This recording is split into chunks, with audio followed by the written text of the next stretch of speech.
so these bodies operate in all those areas. Now, it is a state corporation established by the Kenya Accreditation Service Act 2019. This is an act of parliament as the sole national accreditation body for Kenya. And besides that, you can see the Gazette supplement, which talks about the Kenya Accreditation Service Act. So it is responsible, the Ministry of Industry, Trade, and Enterprise Development. I think this ministry has changed. And the broad objective of KENAS is to strengthen conformance to standards and to build confidence in Kenyan products and services locally and globally. So I want to do a disclaimer, not really Kenyan products, but products of all the countries where we serve, because we serve in various countries in Africa. So KENAS contributes to the Kenya Development Agenda by promoting the use of accreditation and the acceptance of equivalence of accredited bodies worldwide as a means of facilitating trade, enhancing economic outcomes, managing and mitigating risk to quality, health, safety, environment, and consumer protection. We are also a designated member and represent Kenya in regional and international accreditation corporations. Since 2017, KENAS is a full signatory member to the Mutual Recognition Agreement, that is the MRAs, at the International Accreditation Forum, that is IAF, and the International Laboratory Accreditation Corporation, ILAC, and is an arrangement member at the African Accreditation Corporation, AFRAC. The objective of these MRAs is to ensure that Kenyan or other countries' products where we operate and services access markets in other countries. And in these countries, if they are MRA signatories, then they would recognize certificates and reports that are issued by accredited conformity assessment bodies as equivalent to those issued by their own accredited body. This eases and reduces barriers to trade. The accreditation work that is carried by KENAS is undertaken by complying to international standards, guidelines set up by ISO, IAF, and ILAC. And KENAS works closely with government agencies, but also keenly safeguards its independence and impartiality. I will not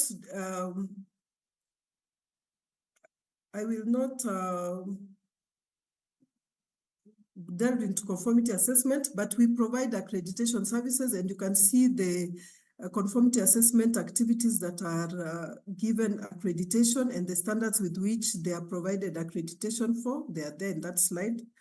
Other schemes that we have under development, there are new schemes, diagnostic imaging, forensic testing, NDT inspection, biobanking, anti-doping labs, good clinical practice based on BICH, and global gap. So those are new schemes that we have. And in this slide, you can see the recognitions that we have. There's the recognition from the AFRAC. KENAS is an arrangement member as AFRAC, and you can see the recognized schemes. You can see the ILAC Mutual Recognition Agreement. That is the one arrangement. That is the one KENAS has. I think now we have a new report. And then we have the Kenya Accreditation Service, the ILAC arrangement. You can see the certifications that we have. Now, the objective of this mutual recognition is actually to remove barriers to trade through recognition of competence of accreditation body. The main motto of mutual recognition is one standard, one test, one conformity assessment accepted everywhere. So if you test in an accredited laboratory in Kenya, I think I can look at that. So let's just look at this slide, and you can see on the apex there is the International Accreditation Forum and the International Laboratory Accreditation Corporation, ILAC. Now this one gives mutual recognition to accreditation bodies. You can see here is country A, and the other one is in country B. This country B, for you to get this mutual recognition, you must go through a process called a peer evaluation, where evaluators come from different accreditation bodies and look and see if your process is complying to the ISO IEC 17011, that is the standard for accreditation bodies, and the requirements from ILAC and IAF. Once they confirm, they give you something called a mutual recognition. You sign the agreement. So that means when you go to the laboratory, now you look at the inner slide, laboratory, which is accredited by lab in country, by the accreditation body in country B, it recognizes the results from a lab from another one which is in country A. So by doing this, then it means that when your product goes to that market, they don't need to retest it again. They just accept that this laboratory is accredited by a credible accreditation body. So they accept it and there's no further testing and it's accepted in the market. In the other times before this accreditation came, it means that when products were going to the international market, and they're coming from a country with no, from which does not have a lab that is accredited, that they would be subjected to further testing. So if they're subjected to testing in that country, you find that sometimes if they fail to comply to requirements, then they're told that your products will be destroyed here at your own cost or will be returned back to the country of origin. So you can see through accreditation and mutual acceptance of test reports, or reports from accredited bodies, then we have removed this barrier to trade and it makes it easy to enter the international market. So in testing laboratories, the ILAC-IF motto is tested once, accepted everywhere. So testing laboratories in Kenya, they give various services. The first one is the accreditation service, where we accredit laboratories that apply for accreditation and they have complied to the requirements that are needed. We give them accreditation. We provide training services, or we support the training services where we train on standard, on areas which support the accreditation of laboratories. We also give accreditation certificate attestation, where somebody wants to know this certificate has come from a lab abroad, which is claiming accreditation to this body. Could you confirm that this is correct? So we do that attestation. We also help in scheme development, where we are developing new schemes of accreditation or broadening the schemes that are already there. We are now going into the area of expert advisory services, where we are helping new accreditation bodies to start operation. Right now we have an MOU with the Uganas, that is the accreditation body of Uganda, which is at initial stages. So we are helping them come up with their processes and systems so that they can be able to meet the international requirements. Then we have another role of awareness creation, where we create awareness of the need for accreditation, the importance of accreditation, why people should be accredited, why regulators should insist on accreditation before they make decisions. So that is another service that we give. We grant accreditation in almost all areas of science, engineering, and product testing. Just think about any area. Is it in education? Is it in infrastructure? Is it where we provide accreditation? As long as there's something that is testing is going on, then we give accreditation. The international standards, ISO 15189, this is for medical testing. 17025 is for testing laboratories and calibration laboratories, and 17043 is PT providers. Other documents that we use are ILAC and AFRAC policy documents, Kenya's criteria documents for various scopes. This can be found in our website, legal and regulatory requirements that govern different sectors of the economy. Now, the product of a laboratory is a test result. We always don't want to undermine that. It is not a test report, but a test result. And that test result must be accurate, it must be reliable, and it must be timely. You can give a very good result, but after 1 year, then that result is not necessary to make a decision. So it must be timely, it must be accurate. You can repeat and you get it. It must be reliable for people to be able to make decisions about products based on those test results that come from a laboratory.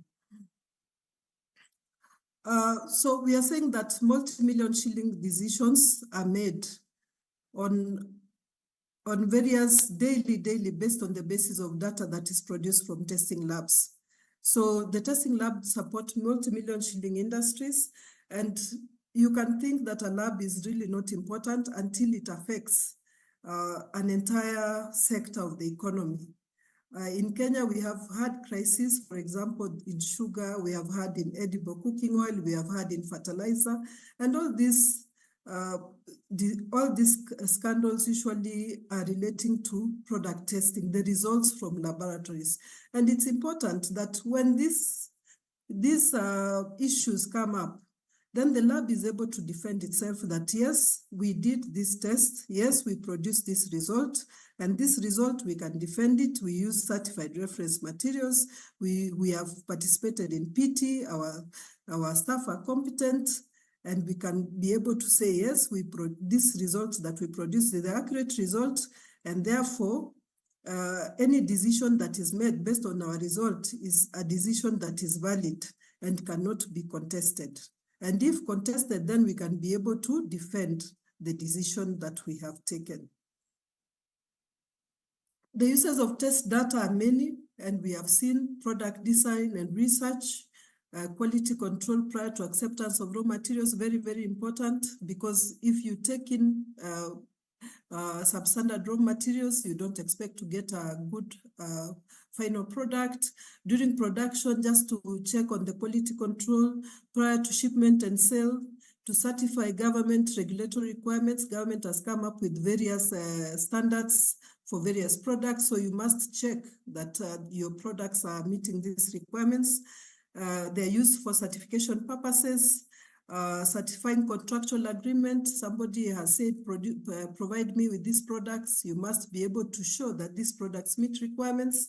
For buyer protection and information, the products in the market must be safe for the public to use. For product comparisons, environmental protection, we say we are custodians of the environment for future generations. So we must protect our environment for posterity. In legal proceedings, very important that our results can be used to make decisions. In forensic work, to identify different things, maybe using the DNAs and all that is very, very important. So you can see that testing work is usually, and it usually goes through all sectors of the economy, and thus is very, very important. Now, implication of flawed test results for your lab, if it gives wrong results, it can cause various problems. For example, defective products are in the market, wrong decisions will be made, legal implication, you can be sued, loss of credibility, everybody will say this lab is not credible, whatever they produce from that lab cannot be relied upon. Then losses, where you make losses because of products which do not meet requirements. Causes of inaccuracies in test data, there are many in the lab: analyst error, equipment defects, test methods which are varied, reagents used that are not standard, sample preparation, very important, because your product, your test result is as good as your sample. So if you don't sample well, then you cannot say you get a good test result. Use of uncalibrated equipments and all that. Now in Kenya, we have accredited a total of 64 testing laboratories. We have 10 applicants laboratories. That makes a total of 74 labs that we are processing at the moment. The type of accredited lab are private companies, public organizations, NGOs, research and development bodies, the academia, very, very important. The geographical representation of bodies that we have accredited, we have accredited labs in Ghana, in Rwanda, in Uganda, in Tanzania, in North Sudan, in Kenya, in Nigeria. We have applications from Eritrea and Burundi. So you can see we are really serving markets where there's no accredited body. The contribution of testing laboratories, we are saying the testing activities support and contribute to various sectors, key economic and environmental needs. They help in the checking the quality of life, manufacturing and industrial development, commerce and trade, safety and security, energy savings and green energies. That is where most people are going. Environmental protection, food security, health and safety. The benefits of accreditation are many. For government, we said it facilitates trade. It provides a very important and efficient enforcement and monitoring tool in the market. For business, the products are accepted. We avoid costs that are associated with repeat testing, and then informed procurement is made. And then for consumers, we say public confidence in goods and services, and then minimization of product failures. So you can see there that this is our areas, opportunities that we have as accreditation. So we are saying these opportunities are, we have CABs within the East Africa region, because right now there's no AB. There's only one, which is Uganda's, and it's just on its initial stages. We have opportunities with regulators regionally in the areas of transport, agriculture, government ministries, agents, and departments. We can be able to influence policy, especially in areas of health and safety, medical labs, water and food safety, laboratories. We have an opportunity in academia and research organization. We have accredited now 3 laboratories in universities. And we know that nowadays, sometimes these renowned journals will not publish your work if you did not undertake it in accredited labs. We have an opportunity with county governments and the Council of Governors, because the governors are the head of the counties, and they can be able to push for our accreditation agenda for conformity assessment activities, for example, in water service providers, in medical laboratories within the counties. We have an opportunity to engage with professional and sector-specific organizations that want to set up their own self-regulations for which they can be accredited.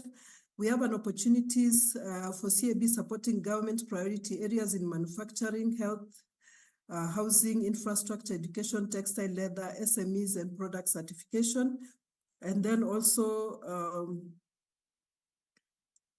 those are opportunities that we have.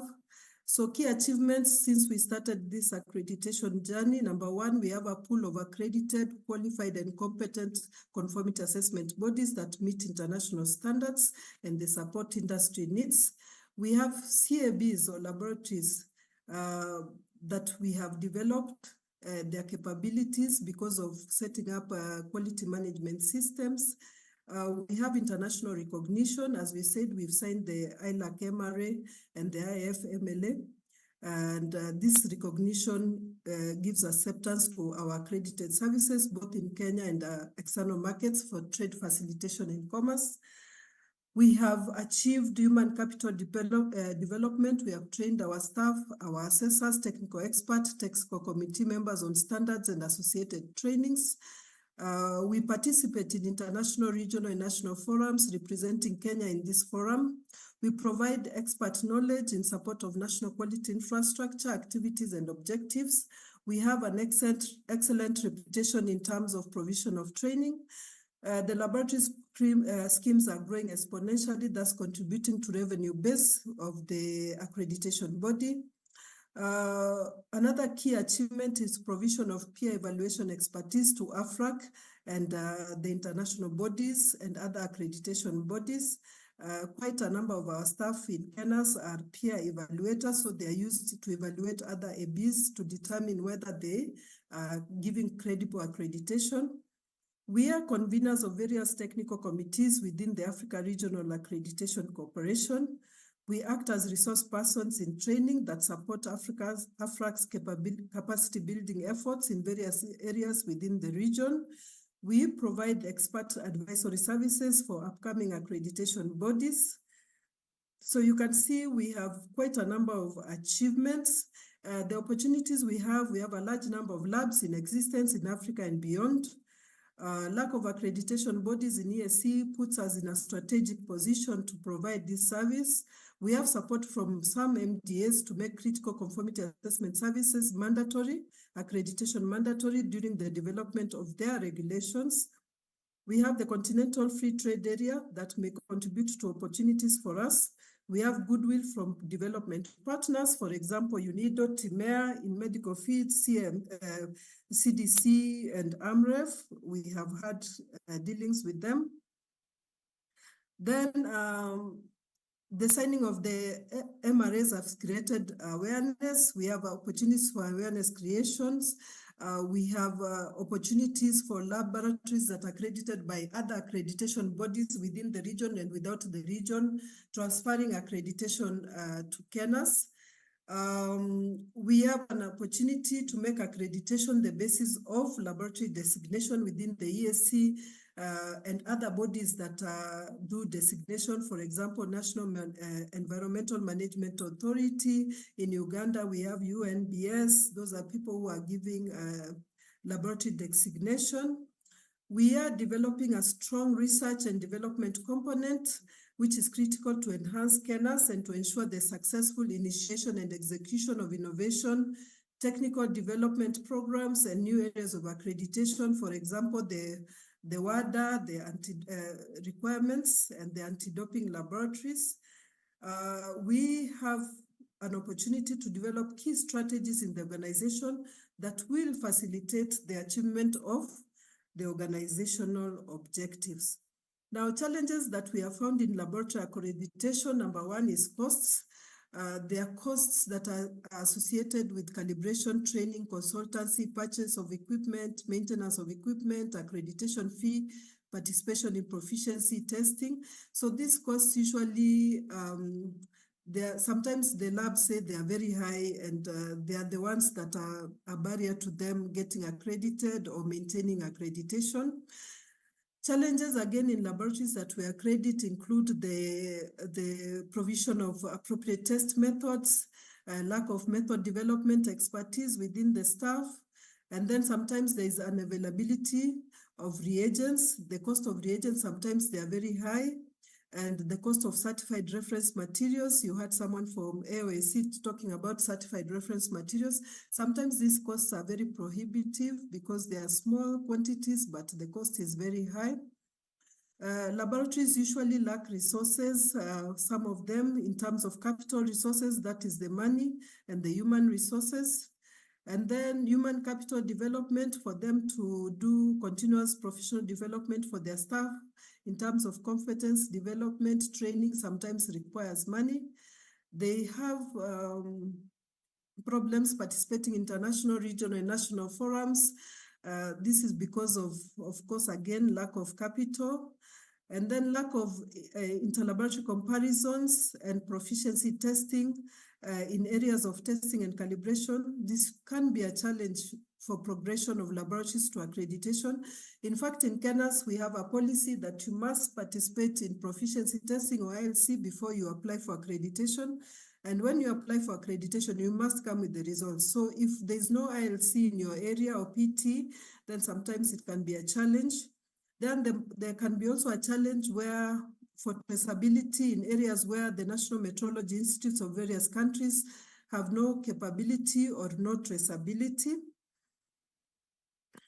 So we are saying that Kenyan's examples, we are continuing to engage and collaborate with stakeholders in various areas: petroleum tanker inspection, type approval of communication devices, bodybuilding, professional bodies, and all that. So those are areas that we have. Steps to accreditation, we have 7 steps to accreditation. The first one is accreditation agreement and application you must fill and sign. Then step 2, we must accept that application after doing our due diligence and risk management. Step 3, after accepting your application, you must provide it together with the documents. So we do a document review, we give you a report, we tell you if your documents are okay or not okay. If they are okay, and if there's corrective action done, then we proceed to step 4, which is the initial assessment of the laboratory, where we come on site with a team leader to look management system requirements and technical experts to look at the technical requirements. And these technical experts are actually experts and their peers, because they come from labs which do the same, which analyze the same products that are analyzed in the lab that we're going to accredit. After the initial assessment, then we have to provide an assessment report. The assessment report will tell us whether there are non-compliances that should be addressed and the positive things that are within the lab. Once the lab addresses those non-conformities and they're given 1 month, then they are filed goes for accreditation decision making. After the decision is made for accreditation, they are issued with accreditation certificate and schedules. And then step number 4 is maintaining accreditation, because we have to do a series of surveillance assessments. After the initial accreditation, we do a 6-month surveillance assessment, then 1 year after that for a period of 4 years. And then we do a reaccreditation assessment where step 1 starts afresh. So that is the process, the steps to accreditation. So when you do the application, you must attach the following documents in terms of laboratory accreditation. So you'll have a duly filled application form, and then this comes with a duly signed accreditation agreement, because we have to sign the requirements and the different trees for accreditation.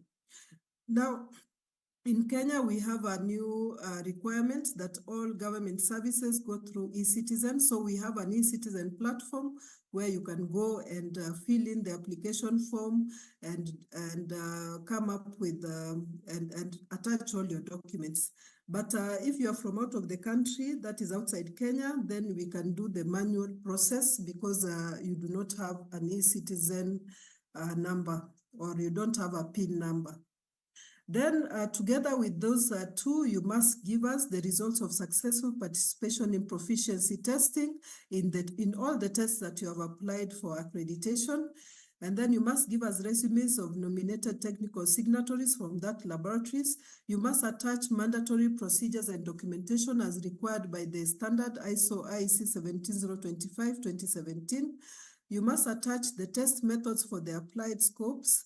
You must attach a cross-reference matrix to standard requirements to tell us this is our document and these are the standard requirements and that is how we have met.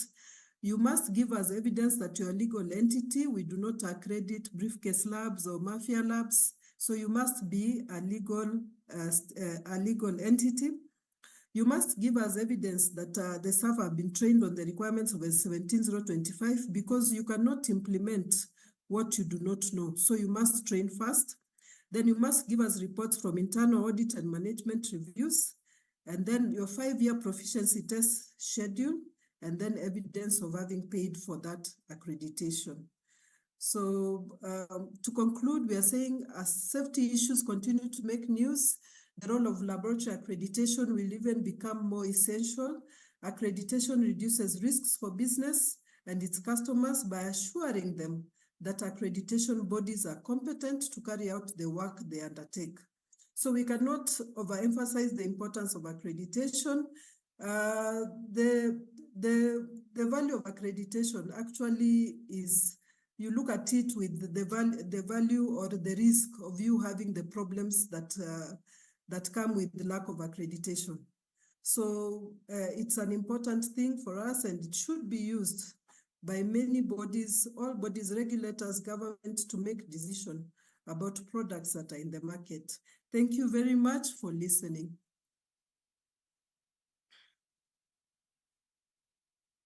Thank you very much, Ms. Felista, for these elaborate presentations, very informative, and a lot of facts shared. Already now we understand completely, and that's why you are the last person, because accreditation is normally the last quality infrastructure component, which at the end of the day, when all else is said, it gives the confidence, it gives the assurance that indeed the person, the organization is capable and competent of the work that is assigned for. You've answered all our questions that we had highlighted through that elaborate presentation. And I think we don't have much now to say in the interest of time. We want just to thank you, because it's saying the test laboratories underpins a quality infrastructure system, but accreditation underpins testing laboratories. So it must be accredited.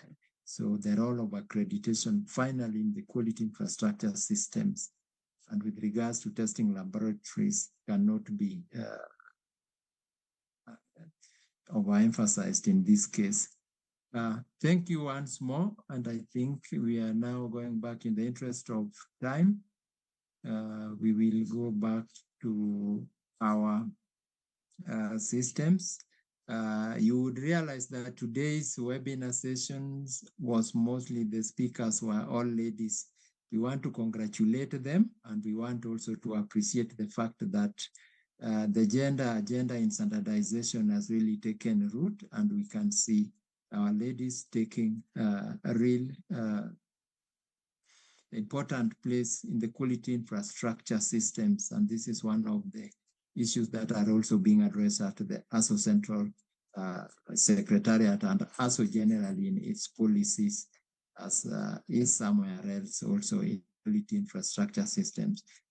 Thank you very much. And in the interest of time, and I've gone through the chat boxes, we don't have any questions. I've seen most of the participants and delegates are requesting for the presentations that we are going to share after this. And given now the time, I would take the mic back to Mr. Ruben just to finalize, as he is our host of today. Thank you once more. And before I give it to Mr. Ruben, allow me just to take one statement just within 1 second from all the panelists. Those who are still around, I'm sorry, Oluranti had to leave. Your takeaway, Felista, just one recommendation, just 1 second takeaway.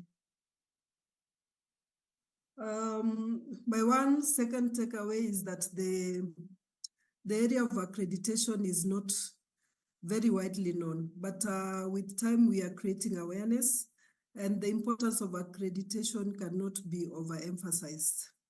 In terms of trade, in terms of safety, in terms of environmental protection, we cannot overemphasize the role of accreditation.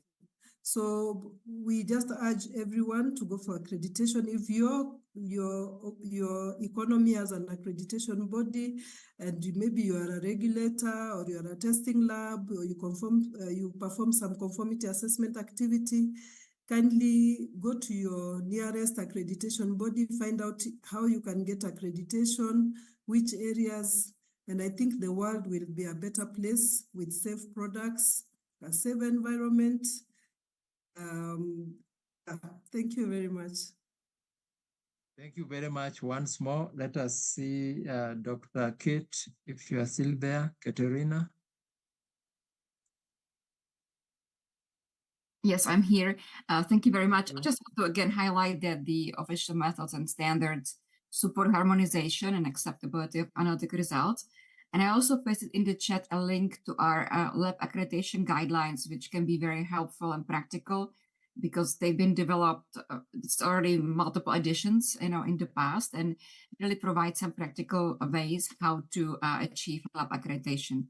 So I provided the link, so hopefully people can have a look at that. And I will also send you the link, Philip, by email as well. Thank you very much. That is well noted, and the link is noted also. Thank you once more. Let's see if Susanna is still around. Ms. Susanna. Thank you very much, Philip. I just want to say that as we work towards the African free continental free trade area, and in boosting intra and inter-African trade, it is important that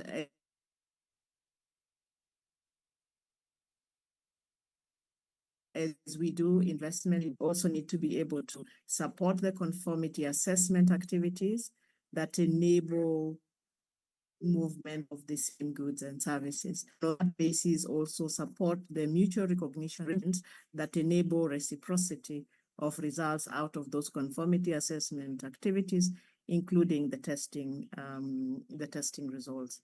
And so I'm happy that we are having this discussion, and also it's our expectation that we work together towards the common goal that supports the trade facilitation imperatives on the continent. Thank you.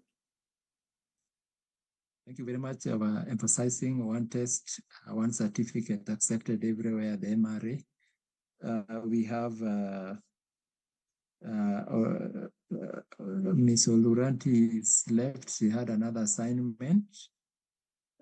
I will give back to Mr. Ruben Gisore, who is the host, as he also makes his final takeaway. So, Mr. Ruben, kindly take over. Yeah, thank you very much, Philip, and thank you all panelists. Very enlightening presentations and very encouraging statements also from everyone.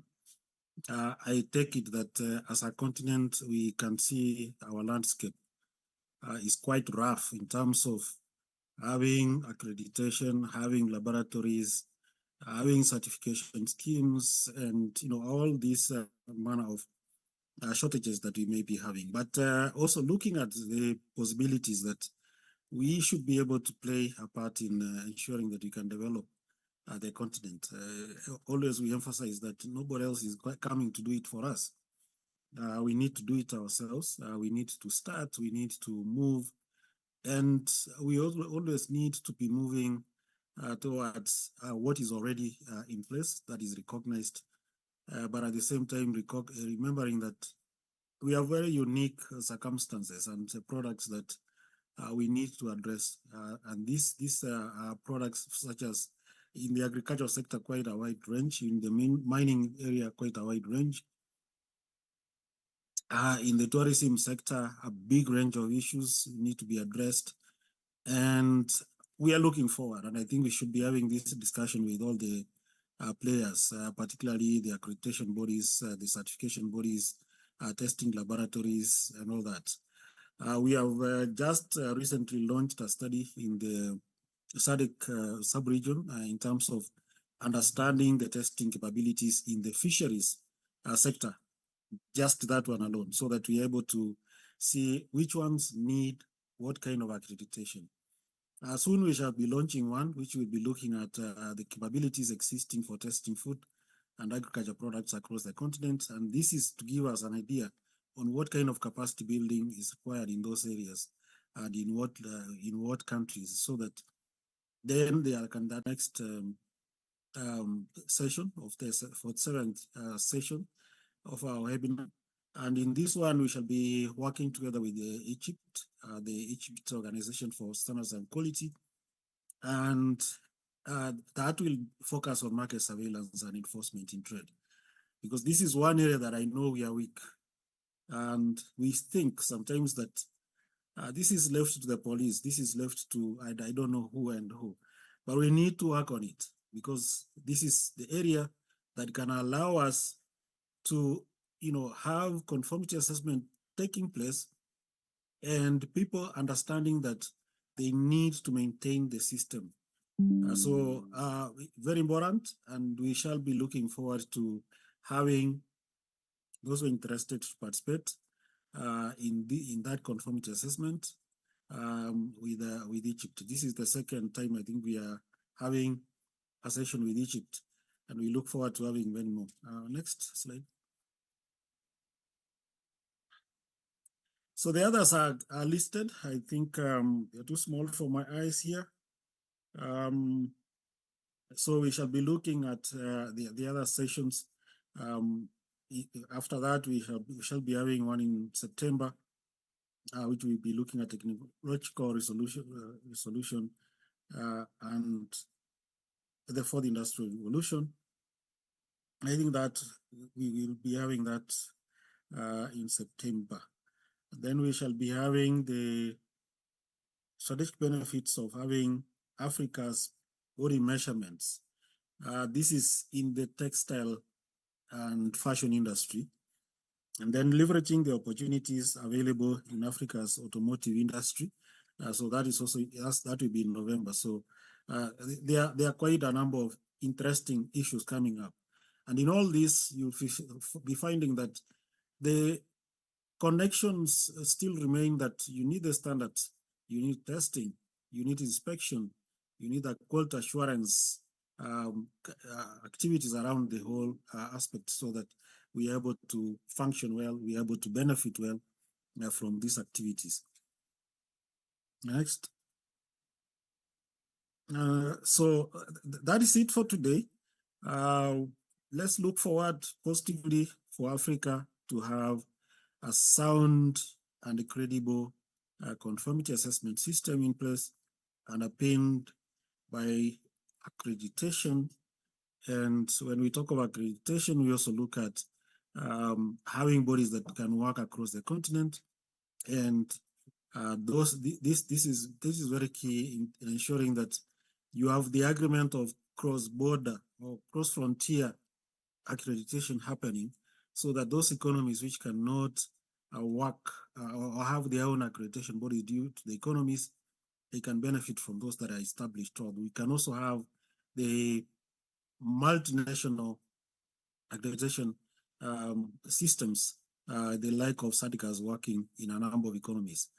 And more importantly, let's have the experts in this sector work towards supporting initiatives that may come up either through ARSO, either through AFSEC, or through AFRAC or AFRIMET, that are aimed at ensuring that we can have conformity assessment systems taking place. So as a final act, let me request that we all put our cameras on, and then we can take a photo, a virtual photo for recording our participation. Kindly on, and IT, Dan, you can tell us when you're done. Everyone, please.